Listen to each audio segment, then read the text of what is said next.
Charles Aznavour, sa mort a attristé beaucoup des amateurs de musique, mais le génie ne s'éteindra jamais vraiment.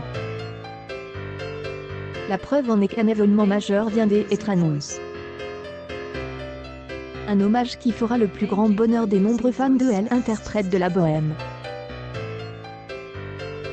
En cette occasion, la dernière tournée de Charles Aznavour sera en effet diffusée sur grand écran, comme elle a révélé l'AFP.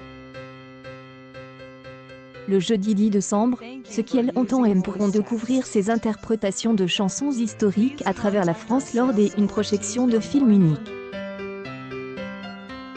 Pour information, cette célèbre tournée a également mène dans les plus grandes villes d'Europe, à Erevan en Arménie, et est terminée dans notre chère capitale, avec Sidat, toute complete, au Palais des Sports. L'année dernière, son fils Misha est revenu sur les angoisses existentielles de son père dans une interview à Tel Loisir.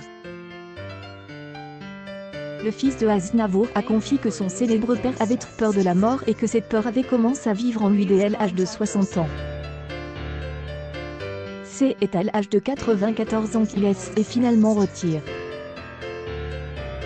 Anne-Elisabeth Lemoine a recueilli Charles Aznavour sur le plateau de C'est à vous, 48 heures avant l'annonce de sa mort.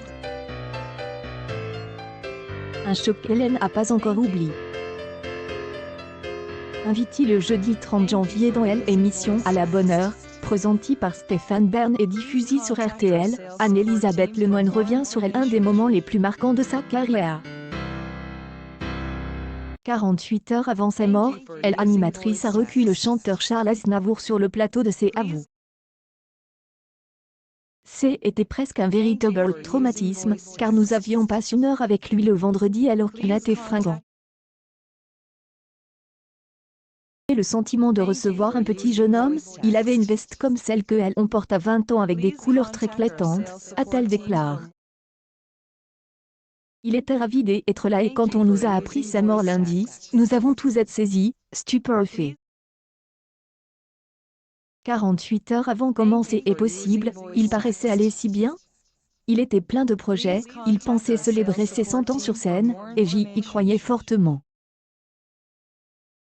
Je n'avais pas le moindre doute qu'il allait fêter ses 100 ans de carrière sur scène, a poursuivi Anne-Elisabeth. Je travaille, j'y ai ce dont j'y ai besoin à ma maison pour prendre soin de moi. Deux KMs qui sont géniaux. Je fais du vélo dans l'eau et souvent je nage aussi. Je fais beaucoup de choses que je ne faisais pas avant parce que quand je suis devant le public je ne veux pas arriver comme un homme malheureux, déclarait ce jour-là le célèbre Aznavour. Évidence que la star de la PAFN n'oubliera pas. Or ce célèbre comédien s'attaque à Charles Aznavour à l'occasion de la sortie d'un nouveau spectacle, un spectacle familial en décembre. Mathieu Madonian est confie sur ses origines arméniennes, et notamment sur ses liens avec un des plus célèbres artistes arméniens, Charles Aznavour. Dans une interview accordée aux Parisiens, il déclare que la perte de l'idole avait mis un grand frein à sa carrière. En fleur, il est mort trop tôt. En effet, Mathieu Madonian révèle qu'il a dû ouvrir le spectacle que le chanteur n'a jamais fait. Relate, ses producteurs sont venus me voir après son décès. Charles Aznavour voulait faire Bercy pour son 95e anniversaire. Pour sa première partie, il leur a dit « Je veux le petit arménien, Mathieu Madonian, et je veux que son nom soit sur l'affiche. » Et pour ironiser, le salaud, il est mort trop tôt, j'y étais à deux doigts de vraiment exploser de rire. Une blague que le comédien ose répéter.